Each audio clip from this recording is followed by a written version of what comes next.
एक रक्कम वार्षिक 20% दराने 2 वर्षासाठी चक्रवाढ व्याजाने गुंतवली. व्याज रुपये 2288 असेल व्याज रक्कम, व्याज रुपये मिळाले, तर मुद्दल किती, मुद्दल विचारली आहे. आता याची जर पर्याय असले तर आपण त्या पर्यायाच्या मागे लागतो, पण पर्याय मी मॅक्झिमम गणिताला पर्याय देतच नाही.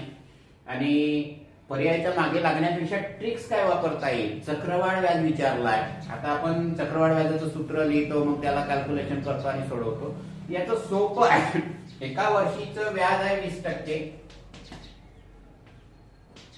दुसऱ्या वर्षीचं व्याज किती हे काढायचं असेल तर याच्यामध्ये आपल्याला सोपी पद्धत आहे. मी एक पद्धत सांगतो, थोडीशी वेळ खाते, की 100 रुपयावर 20 रुपयेचा व्याज आहे.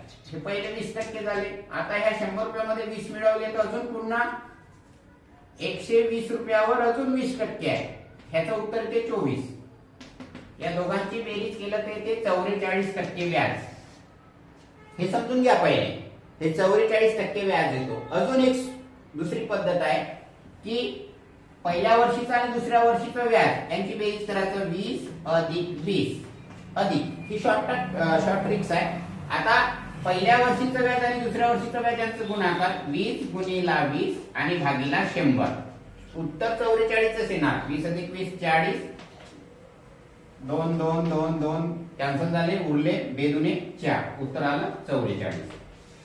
हे झालं आपलं, काय झालं, हे व्याज. आणि तो व्याज दिलाय तुम्हाला 2288. 44 ला दिला आहे, 2288 दिला आहे, तर 100 ला किती.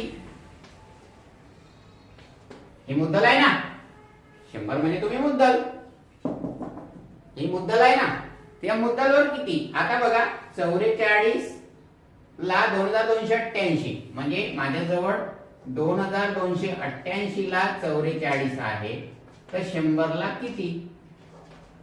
मग x बरोबर काय होणार,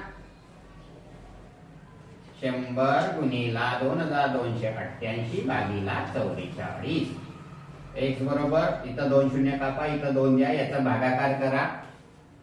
44 5 44 5 4 8 8 8 54 52 आणि 2 शून्य 5200 उत्तर येतो. ही झाली मुद्दल. कुणाची किंमत, या 100ची. 100 आपण काय घेतलाय, मुद्दल. गणित खूप सोपं असतं. गणिताला आपण खूप पहिलेच वाचल्याबरोबर खूप क्रिटिकल, कारण आपला बेसिकचा अभ्यास नसतो. बेसिकचा जर अभ्यास असला तर असे गणित आपल्याला चिल्लर वाटतात, चिल्लर. धन्यवाद. नेक्स्ट व्हिडिओसाठी.